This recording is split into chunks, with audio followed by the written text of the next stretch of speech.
नमस्ते मित्रों, आप सभी का स्वागत है मधुरम हिंदी उदयपुर मेवाड़ के इस डिजिटल प्लेटफॉर्म पर। और मित्रों, जैसे कि कुछ जानकारियां आपको निरंतर देने का प्रयास कर रहा हूं, आज कुछ नवीनतम जानकारियां जो हैं वो पोर्टल को खोलकर देखी और सारी प्रक्रियाओं को समझा, तो सोचा कि आप तक इन सारी बातों को पहुंचा दूं ताकि आप कहीं पर कंफ्यूज नहीं हो। दो तरह के फॉर्म है मित्रों, एक है स्क्रूटनी फॉर्म और दूसरा है अटेस्टेशन फॉर्म। बहुत सारे बच्चे अटेस्टेशन फॉर्म के बारे में जो है वो कंफ्यूज हो रहे हैं, तो आज के इस शॉर्ट वीडियो में आपको पूरी प्रक्रिया जो है वो बिल्कुल डेमो के साथ दिखाई जाएगी। बस आप कुछ समय थोड़ा ध्यान रखते हुए इन बातों को समझ लें, फिर आप अपना जो 21 तारीख से 30 तारीख के मध्य में ऑनलाइन स्क्रूटनी फॉर्म जो आपको भरना है, अटेस्टेशन फॉर्म जो भरना है, डॉक्यूमेंट अपलोड जो करना है, क्योंकि इसमें अब पूरा डिटेल खोलकर देखने पर पता चला कि इसमें आपको अपने डॉक्यूमेंट हैं वो अपलोड करने। ठीक है, तो डॉक्यूमेंट अपलोड कैसे करेंगे इन सब पर भी अपन बात कर रहे हैं, और कुछ प्रमुख सावधानियां आपको रखनी चाहिए, ऑनलाइन कैसे करना है, क्या करना है, उन सब पर अपन चर्चा करते हैं। मित्रों, जैसे कि आपको पता है, कल ही ये बता दिया गया था और आयोग की ओर से नोटिफिकेशन जारी हो गया था, विज्ञप्ति जारी हो गई थी। दस्तावेज सत्यापन हेतु सूचीबद्ध अभ्यर्थी आवेदन पत्र दिनांक 21/6/2023 से दिनांक 30/6/2023 तक ऑनलाइन ही भरेंगे तथा दस्तावेज सत्यापन का शुल्क भी ऑनलाइन जमा कराएंगे। उक्त विस्तृत आवेदन भरने के लिए अभ्यर्थी को अपनी एसएसओ आईडी पर जाकर, रिक्रूटमेंट पोर्टल पर जाकर, माई रिक्रूटमेंट, उसके बाद डिटेल्ड फॉर्म कम स्क्रूटनी पर जाकर संबंधित भर्ती के नाम के लिंक के सामने अप्लाई नाउ पर जाकर विस्तृत आवेदन भरेंगे और 100 रुपये का जो निर्धारित शुल्क है उसको पे करेंगे मित्रों। ठीक है, तो आइए अब ये कैसे कैसे क्या क्या भरना है। मित्रों, जैसे ही आप लिंक के माध्यम से जाएंगे, आपके सामने ऐसे स्टेट रिक्रूटमेंट पोर्टल का ये जो इंटरफेस है, ये फॉर्म है, वो आपके सामने खुल जाएगा। ठीक है मित्रों, अभी यहाँ पर आपको स्पष्ट दिख भी सकता है, थोड़ा डल भी दिख सकता है, तो आपको ये पूरा का पूरा जो रिक्त आवेदन है वो आपको हमारे टेलीग्राम चैनल में हम शेयर कर रहे हैं, आप उसमें देख लीजिएगा। ठीक है, टेलीग्राम चैनल का जो हमारा लिंक है वो डिस्क्रिप्शन में है हमारे, है ना, तो आप आराम से, ताकि आप आराम से इसको देख पाए, एक बार मैं समझा रहा हूं, आप देखिएगा। इसमें 4-5 चीजें हैं। पहला है बेसिक डिटेल, दूसरा फॉर्म है क्वालिफिकेशन डिटेल, तीसरा फॉर्म है एक्सपीरियंस डिटेल अगर कहीं आवश्यक है तो, आइडेंटिफिकेशन एंड एनक्लोजर्स और एप्लीकेंट चेकलिस्ट, और अंत में है क्वालिफिकेशन डॉक्यूमेंट्स। यहाँ अंत में हमें क्वालिफिकेशन के जो डॉक्यूमेंट्स है निर्धारित वो अपलोड करने हैं। कुछ विद्यार्थियों का बार बार ये आग्रह आ रहा था कि सर बीए एडिशनल वालों का कहीं पर कोई कॉलम नहीं दिख रहा है, तो यहाँ आगे आप देखेंगे फॉर्म में कुछ रिक्त कॉलम दे रखे हैं, उसमें आप अपनी बीए एडिशनल की डिग्री को दर्शा दीजिएगा। ठीक है मित्रों, देखिए शैक्षणिक योग्यताओं में क्या क्या आपको भरना है, यही है। आप जैसे जाएंगे आप इस पोर्टल पर, तो आपको यही फॉर्म जो है वहां पर खुला हुआ मिलेगा, आपको इसी में सारी चीजें बहुत सावधानी पूर्वक भरनी है, इसमें भी कहीं गलती मत कर देना। सबसे पहले मित्रों 10 की आपको यहाँ पर जो है जानकारी भरनी। सबसे पहले कक्षा 10 की जानकारी भरनी, बोर्ड या विश्वविद्यालय का नाम BSER लिखा हुआ देखो आप। ऐच्छिक विषय क्या है, 10वीं में ऐच्छिक विषय ऑल करने, क्योंकि अलग से कोई ऐच्छिक विषय होते नहीं। वर्ष आपको लिखना है, आपका कौन सा वर्ष है जिसमें आपने 10वीं उत्तीर्ण की, अनुक्रमांक यानी रोल नंबर आपको लिखना है। ठीक है मित्रों, और फिर जो है रिजल्ट वगैरह, परसेंटेज वगैरह यहाँ लिखना है, कुल अंक यहाँ लिखने हैं, प्राप्तांक यहाँ लिखने हैं। वो जो पूछ रहा है वो बहुत सावधानी पूर्वक, अंक सावधानी पूर्वक मार्कशीट को देखकर भरें। फिर मित्रों 12th की अपने को इसी प्रकार से सारी जो जानकारियां भरनी, बोर्ड, विश्वविद्यालय, ऐच्छिक विषय, आपके जो भी 3 विषय ऐच्छिक रहे होंगे वो लिखने, कंपलसरी नहीं लिखने मित्रों। ठीक है, फिर वर्ष यहाँ पर सेलेक्ट करना, अनुक्रमांक लिखना है, फिर रिजल्ट टाइप आपको लिखना है, कुल कितने प्राप्तांक है, कितना पूर्णांक रहा, कितने प्रतिशत बने, ये आपको डिटेल भरनी है। इसी तरह से मित्रों ग्रेजुएशन की डिटेल भरनी है ना, MA की डिटेल भरनी है, उसके बाद आपको बीएड की डिटेल भरनी है, और उसके बाद आपको जो है बीएड के बाद मान लीजिए यहाँ BSTC कहीं दिख नहीं रहा है, तो नीचे आप लिख सकते हैं BSTC, कॉलम खाली छोड़ रखे हैं, उसमें आप अपनी ओर से उसमें ऐड कर सकते हैं। BSTC इसमें कहीं दिख नहीं रहा है तो आप BSTC लिखें। पात्रता परीक्षा नेट सेट गेट केट आदि कोई है उत्तीर्ण कर रखी तो लिख लो, वैसे इसकी कोई आवश्यकता है नहीं। और यहाँ पर आप BSTC का है ना, BSTC का आराम से लिखकर पूरा इसी तरह से एक कॉलम आप भर सकते हैं। पहला पेज हमारा कंप्लीट हुआ। इससे आगे की तरफ बढ़ते हैं। अब मित्रों देखिए, यहाँ शिक्षा संबंधी प्रमाण पत्र, आवेदक यदि अपेक्षित शैक्षिक अर्हता उत्तीर्ण नहीं है किंतु आवेदन की अंतिम तिथि तक उसकी परीक्षा में सम्मिलित हुआ है या हो रहा है, तो शैक्षणिक अर्हता है ना, तो आपके पास अंतिम तिथि तक अगर आपके पास क्वालिफिकेशन थी तो ओके, ठीक है। इंटर्नशिप अगर लागू हो तो उपाधि, डिप्लोमा, ये हमारे कुछ नहीं है तो डैश कर देना है। रजिस्ट्रेशन विवरण, मेडिकल काउंसलिंग, ये भी हमारे कोई मतलब नहीं है। यदि आपको कभी आयोग द्वारा दंडित वगैरह किया गया हो तो इसको भरना है, नहीं तो नहीं भरना है, खाली छोड़ देना है, ठीक है मित्रों। और फिर सेव एंड नेक्स्ट करना है। यहाँ जैसे आप सेव एंड नेक्स्ट करेंगे अगले पेज पर चले जाएंगे। ये रहा सेव एंड नेक्स्ट। अगर आपसे कुछ गलती होगी, बैक जाना है तो बैक का ऑप्शन यहाँ ये रहा। फिर आगे बढ़ते हैं मित्रों। देखिए आगे आप देखेंगे दूसरा आपके सामने बेसिक डिटेल का हमारा काम हो गया। अब देखिए पद हेतु आवश्यक अनुभव प्रमाण पत्र है ना, यानी यहाँ एक्सपीरियंस डिटेल हम लिख रहे हैं। पद हेतु अगर कोई आवश्यक अनुभव हो तो हमें तो ये रीट लेवल फर्स्ट और सेकंड के लिए अनुभव वाली कोई बात है नहीं, ठीक है। अतिरिक्त सूचना जो है वो आप इसमें कब आपने किसी संस्था में काम किया था, कब छोड़ा था, स्थायी थे कि नहीं थे, लेकिन यहाँ आपको इनसे कोई लेना देना है ही नहीं, तो ये आपके काम का नहीं है। लेकिन यहाँ है, यदि आप विज्ञापन के अनुसार अधिकतम आयु सीमा में छूट चाहते हैं, यानी आपने विज्ञापन में जो अधिकतम आयु सीमा दर्शाएगी उसके अलावा कोई छूट चाहते हैं, तो उसका पूरा विवरण यहाँ पर 1000 अधिकतम 1000 शब्दों में आपको यहाँ पर डिटेल लिखनी है। मुझे लगता है कि लगभग ये भी आपके काम का नहीं है। यदि आपने कोई अन्य विशेष योग्यता, अनुभव, पुरस्कार, पदक या विजय चिन्ह प्राप्त किया है जो कि इस पद के चयन में सहायक हो तो उसका पूर्ण विवरण दें। फिलहाल यहाँ पर कोई आवश्यक है नहीं ऐसा आपके, ठीक है। यदि आपने ऐसा कोई शोध किया हो, आपकी कोई पुस्तक प्रकाशित हो जो कि इसके चयन में सहायक हो, तो आप चाहो तो लिख लेना। बाकी इसमें कोई चयन में सहायक वाला मामला तो है नहीं, खाली एक जानकारी है, ठीक है। तो ये कोई काम का नहीं है आपके। फिर सेव एंड नेक्स्ट कर देना। इस पूरे पेज में हमारा कोई काम ही नहीं है। सेव एंड नेक्स्ट करते ही अगले पेज पर जाएंगे आप, और अगले पेज पर जाएंगे तो अभ्यर्थी की संक्षिप्त चेक लिस्ट है, ये है ना, एप्लीकेंट चेक लिस्ट, ये संक्षिप्त चेक लिस्ट है।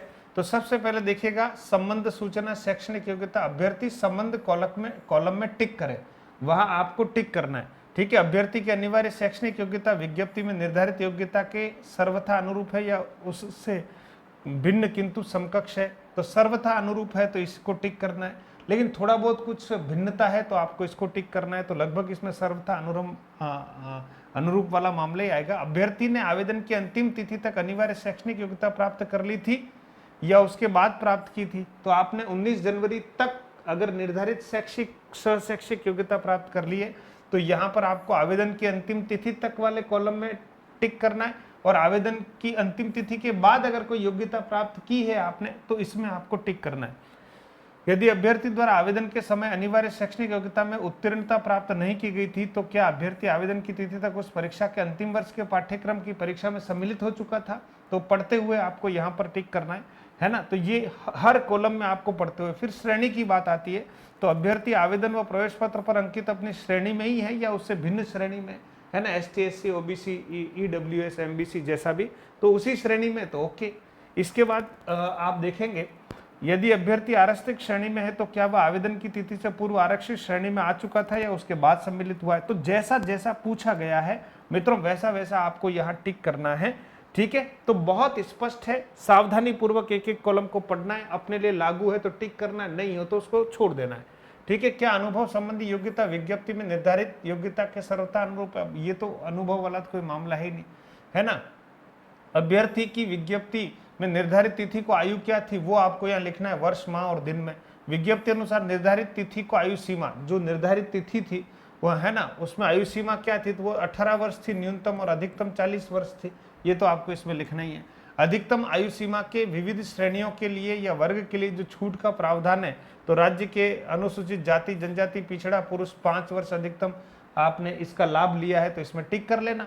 रिजर्वेशन वाइज सामान्य वर्ग की महिला है, आपने 5 वर्ष का लाभ लिया है तो आप इसमें टिक कर लेना। तो ये जहां जिसके काम में है। निशक्त जन के लिए अगर कहीं 10 वर्ष 13 वर्ष ऐसा कुछ अधिकतम आयु में अपन ने छूट लिया तो उसमें टिक कर लेना। राजस्थान राज्य के कारोबार में संस्थाई रूप से सेवारत व्यक्तियों है ना, समितियों, जिला परिषदों, पब्लिक सेक्टर उपक्रम निगमों के कार्यकलापों के संबंध में संस्थाई रूप सेवारत अगर आप हैं तो जहां जिस तरह की हमने कोई आयु सीमा में छूट लिए उसको हमें टिक कर देना, बाकी को ऐसे ही हमें छोड़ देना है और अगले पेज पर जाना है, ठीक है मित्रों। और इसी तरह से अफ्रीकी, युगांडा, पूर्वी देश वगैरह ये हमारे काम के नहीं है, ठीक है। जो काम के नहीं है उनको छोड़ देना, सेव एंड नेक्स्ट करना है, ठीक है। जैसे ही आप सेव एंड नेक्स्ट करेंगे तो अब मित्रों आपके यहां पर फाइनल क्वालिफिकेशन डॉक्यूमेंट्स वाली बात आएगी, ध्यान रखना, क्वालिफिकेशन डॉक्यूमेंट्स वाली आपके बात आएगी। अब यहां पर आप देखेंगे क्वालिफिकेशन डॉक्यूमेंट्स वाली बात आएगी, तो यहां आपको क्या करना है मित्रों, सबसे पहले वाला पॉइंट है उपाधि प्रमाण पत्र, मैट्रिक स्कूल यानी 10th की आपको क्या करना है, यहां पर जानकारी पहले भर रखिए। जारी क्रमांक व दिनांक, यानी मार्कशीट का एक क्रमांक दिया जाता है और दिनांक दी जाती है, जिस दिनांक को जारी की गई वो यहां पर लिखना है। संलग्नक संख्या, आप यानी कौन से नंबर पर वो संलग्न किया गया, नंबर 1 2 3 4 पर, है ना, कौन सा आपने दस्तावेज जो पूरा बनाया है ना बंच, उसमें कौन से नंबर पर है संलग्नक, ठीक है, चेकलिस्ट के अनुसार। फिर मित्रों यहां पर आपको क्या करना है, 10वीं की मार्कशीट का स्कैन करना है, स्कैन कॉपी अच्छे से उसकी पीडीएफ जो बनानी है, और उस पीडीएफ को आपको यहां पर क्या करना है, चूज फाइल करके यहां अपलोड करना है, ध्यान रखना। इसी तरह से 12th की मार्कशीट यहां जारी करने का जो क्रमांक है वो मार्कशीट के ऊपर एक क्रमांक दिया गया है, और जारी करने की दिनांक यहाँ पर लिखनी। फिर संलग्नक, जैसे मान लो 2 नंबर है तो 2, 1 नंबर है यहाँ तो 1, और फिर वैसे ही 12th की मार्कशीट को स्कैन करके रखना है और उसकी सॉफ्ट कॉपी को यहाँ अपलोड करना है, ठीक है मित्रों। इसी तरह से उपाधि प्रमाण पत्र स्नातक, ध्यान रखना, बीए की जो उपाधि है या प्रमाण पत्र उसको यहाँ पर चूज करना है, जारी क्रमांक दिनांक लिखना ही है। और यहाँ अधिस्नातक यानी एमए का अगर कुछ है तो वो उपाधि वगैरह है उसको चूज करना है, यहाँ पर लिखना है। चरित्र प्रमाण पत्र मित्रों आपको यहाँ जारी करने का क्रमांक, दिनांक वगैरह, अंतिम संस्था का जो चरित्र प्रमाण पत्र उसका फॉर्मेट भी मैंने ग्रुप में शेयर कर दिया है, मतलब टेलीग्राम चैनल में शेयर कर दिया है। तो वो अंतिम वर्ष का चरित्र प्रमाण पत्र, अगर कोई जारी का क्रमांक बाई चांस 19-20 हो, नहीं हो तो फिर दिनांक लिख लें आप, कोई दिक्कत नहीं। और क्रमांक भी हो, डिस्पैच नंबर डाल के ऐसा कुछ किया हो संस्था ने तो वो क्रमांक यहाँ लिखना चाहिए। फिर इसका भी स्कैन करके कॉपी अपलोड करना। फिर अनापत्ति प्रमाण पत्र, यानी जो पहले से कहीं किसी सेवा में है, राजकीय सेवा में है, तो वहां से उनको अनापत्ति जो है अपने नियोक्ता अधिकारी के द्वारा दी जाती है। तो वो अनापत्ति अगर आपके पास हो, तो जैसे कोई एलडीसी है मान लीजिए, ठीक है, तो एलडीसी है और अब वो उसका चयन हो गया L1 में या L2 में, तो अब उसको आना है इधर। मान लीजिए कोई जो है लाइब्रेरियन है या कोई अन्य स्थिति है, लैब असिस्टेंट है, और अब वो इधर आना चाहता है, तो नियोक्ता अधिकारी से हमें एनओसी लेनी है और वो एनओसी यहाँ पर आपको अपलोड करनी, ध्यान रखना। फिर मूल निवासी का जो प्रमाण पत्र है, मूल निवास जो आपका है डिजिटल सिग्नेचर वाला है, जैसा भी मूल निवास बदलता नहीं है, जो मूल निवास आपके पास है वो मूल निवास आप सॉफ्ट कॉपी यहाँ पर अपलोड कर दें, उसकी दिनांक, जारी वगैरह, संलग्नक संख्या वो सब लिखें। एक सबसे महत्वपूर्ण बात है मित्रों 8 नंबर अटेस्टेशन फॉर्म, इस फॉर्म को पूरा मैं आपको अलग से समझा रहा हूँ। ये अटेस्टेशन फॉर्म जो है मित्रों उसको यहाँ पर आपको अपलोड करना है, ध्यान रखना है। ये अटेस्टेशन फॉर्म है जिसमें सारी जानकारियां हैं आपकी, और इसी के आधार पर पुलिस वेरिफिकेशन का काम किया जाएगा। तो वो फॉर्म पूरा का पूरा अलग से फॉर्मेट है, उसको आपको भरना है। फिर उसकी सॉफ्ट कॉपी जो है वो आपको स्कैन करके बनानी है और फिर यहाँ पर आपको अपलोड करना है। और अन्य कोई प्रमाण पत्र आपका हो तो आप यहाँ पर डाल दें, यहाँ पर अन्य कोई प्रमाण पत्र आपके पास ऐसा है तो डालें, नहीं तो ओके और सेव एंड नेक्स्ट। आपको 2-3 चीजें और एक्स्ट्रा पड़ी हुई है तो वो इसमें ठोक देना आप, समझ गए सर ये मैं और कहाँ लगाऊं, तो अन्य प्रमाण पत्र में वो जो भी 2-4 और पीडीएफ आप डालना चाहते हैं वो डाल देना यहाँ पे, ठीक है मित्रों। फिर सेव एंड नेक्स्ट करते ही हमारा काम यहाँ लगभग पूरा हो जाएगा। अब मैं चाहता हूं कि हम अटेस्टेशन फॉर्म की अगर बात कर लेते हैं, तो अटेस्टेशन फॉर्म देखिएगा, अटेस्टेशन फॉर्म बहुत महत्वपूर्ण होता है और इसे हमें देखना है।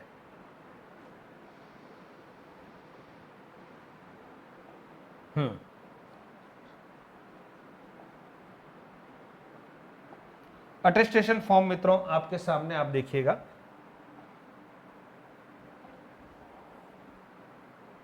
ये मित्रों आपका अटेस्टेशन फॉर्म है ना।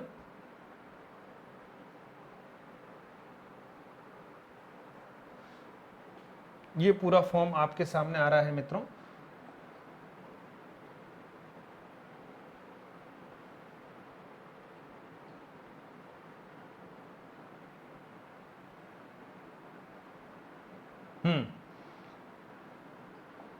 अटेस्टेशन फॉर्म जो है मित्रों ये पूरा बड़ा एक फॉर्म है, ठीक है। पूरी पीडीएफ जो है मैं टेलीग्राम चैनल में शेयर करने वाला हूं।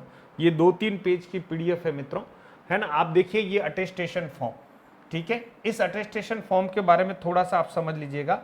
ये बहुत ज़रूरी है और आपके लिए नई बात भी है। अटेस्टेशन फॉर्म, ठीक है, this format will be used for verification bye police department. इस फॉर्म का उपयोग जब पुलिस वेरिफिकेशन किया जाएगा तो ये पुलिस डिपार्टमेंट द्वारा उपयोग में लाया जाएगा, इसलिए इसको बहुत सावधानी से भरना है। सबसे पहले यहाँ कलर साइज का आप कलर्ड जो है वो पासपोर्ट साइज का एक फोटोग्राफ यहाँ पर आपको नवीनतम फोटोग्राफ लगाना है मित्रों। फिर name in full with allies, यानी ब्लॉक लेटर में आपको यहाँ कैपिटल लेटर्स में, ठीक है, कैपिटल लेटर्स में आपको अपनी सारी जानकारियाँ देनी है, समझ गए, कैपिटल लेटर्स में देनी है, ठीक है। फिर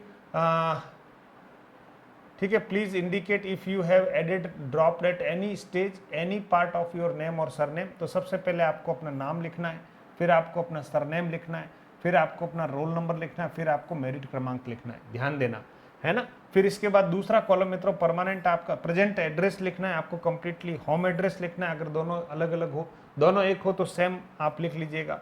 फिर मित्रों particular of places where you have resides for more than 1 year, है ना, ड्यूरिंग द प्रिसाइडिंग 5 ईयर्स, यानी आप 5 वर्षों में 1 साल या उससे अधिक कहाँ रहे हैं उन स्थानों की जानकारी देनी, विगत 5 सालों की जानकारी देनी है। और एक ही जगह पर रहे तो ओके वहीं लिख लीजिए, कोई फर्क नहीं पड़ रहा, ठीक है। फादर्स डिटेल, लेकिन अगर आप BSTC करने कहीं और गए हैं, B.Ed करने कहीं और गए हैं तो उस जगह को मेंशन कर लेना चाहिए, पुलिस जो है वेरिफिकेशन में इसका उपयोग रहता है। फिर फादर्स की डिटेल देनी मित्रों, नेशनलिटी की डिटेल देनी है, ठीक है, इसी तरह से डेट ऑफ बर्थ वगैरह, प्लेस ऑफ बर्थ वगैरह है, ये सारी जानकारी जो है आपको अटेस्टेशन फॉर्म में देनी है। अटेस्टेशन फॉर्म जो है 2-3 पेज में है मित्रों, इसकी PDF जो है टेलीग्राम में मैं शेयर कर रहा हूँ, आप उसको आराम से देख लीजिएगा। तो मोटे तौर पर आपको एक जानकारी दे दी गई है कि आप जो है सीधा पोर्टल पर जाएंगे और जो लिंक वहां पर दे रखा उसको क्लिक करेंगे, और क्लिक करते ही आपके सामने जो है ये सारे PDF खुलने वाले हैं। उसमें एक फॉर्म है, एक अटेस्टेशन फॉर्म है। अटेस्टेशन फॉर्म को पहले से ही आप प्रिंट ले लें, है ना, और प्रिंट लेकर मैं पूरी की पूरी क्लियर PDF जो है वो टेलीग्राम में डाल रहा हूँ, प्रिंट ले लें, प्रिंट ले लेकर उसको अच्छे से भर लें, कैपिटल लेटर्स में भरना है, सावधानी पूर्वक भरना है, कोई गलती नहीं करनी है। फिर सिग्नेचर वगैरह जो भी है नीचे ध्यान रखना, वो सारे ही आपको करने, बहुत अच्छे से क्लियर लिखा हुआ है। फिर उसकी PDF बनानी है और फिर वो जो है अपने को जहाँ डॉक्यूमेंट सबमिशन वाली बात है वहाँ पर डॉक्यूमेंट सबमिट कराने हैं मित्र, ध्यान रखना, ठीक है। अभी एक प्रश्न यहाँ पर ये भी आएगा, सर EWS का हमारा प्रमाण पत्र जो है 19 तारीख से पहले का नहीं बना है, तो एक वीडियो के माध्यम से ये जानकारी भी मैं आपको देने वाला हूँ कि मुख्यमंत्री जी ने इसमें राहत दे दी, इसलिए अब लेटेस्ट कोई बना हुआ होगा तब भी चलेगा, ठीक है मित्रों। शॉर्टकट में आपको समझा दिया। और उसके बाद मित्रों आप सभी जो तैयारी करने वाले मित्र भी हैं आपके, है ना, परिवार में और भी जो बच्चे तैयारी कर रहे हैं उनके लिए मधुरम हिंदी प्रो एप्लीकेशन है, आप भी डाउनलोड करें और अपने मित्रों को भी इसको डाउनलोड कराएं ताकि वो भी आगे आने वाले समय में तैयारी कर सकें। और हमारी सारी जो अभी PDF डाल रहा हूँ सारे फॉर्मेट्स की, वो हमारे इस टेलीग्राम चैनल में जिसका नाम मधुरम हिंदी है, और इस वीडियो के डिस्क्रिप्शन में इसका लिंक है, आप ज्वाइन कर सकते हैं। कोई ज़्यादा दुखी होने की जरूरत नहीं, अपना काम आपको निकालना है, ठीक है। और पहली बार अगर आप चैनल पर आएँ तो सब्सक्राइब कर लीजिए ताकि आप और हम मिलते रहें, जानकारी का आदान प्रदान होता रहे। बहुत बहुत धन्यवाद। फॉर्म स्क्रूटनी वाला बहुत सावधानी पूर्वक भरना, गलतियों पर गलतियां नहीं होनी चाहिए। आपके कमेंट जो जब मैं पढ़ता हूं तो बहुत सारी गलतियां आप कर चुके होते हैं, इतनी गलतियां हमें नहीं करनी, सावधानी रखनी मित्रों। इसीलिए तो आपको पहले से हम आगाह कर रहे हैं, इतना प्रैक्टिकली आपको समझा रहे हैं, तो फिर गलती नहीं करें मित्रों। एक मित्र से अपनी जानकारी और चेक करवा लें और संतुष्ट होने पर उसको फाइनली सेव करेंगे, ठीक है। और ये सब सेव करके आपको प्रिंट निकालनी, ध्यान रखना, जो यहाँ पर ऑनलाइन आप फॉर्म भर रहे हैं पूरा, इसकी प्रिंट निकालनी है, कम से कम 2 कॉपी 3 कॉपी आपको बनानी है। फिर जब आप वापस डॉक्यूमेंट वेरिफिकेशन के लिए इसी आधार पर आपका डॉक्यूमेंट वेरिफिकेशन होगा तो वहां पर आपको ये पूरा का पूरा बंच देना पड़ेगा, ध्यान रखिएगा, और सेल्फ अटेस्टेड करना है, ठीक है मित्रों। धन्यवाद। और कोई जानकारी आप चाहते हैं तो कमेंट बॉक्स में अपना कमेंट जरूर छोड़ दीजिएगा ताकि मैं कोशिश करूंगा वीडियो के माध्यम से आपके प्रश्नों के उत्तर दे पाऊं। धन्यवाद।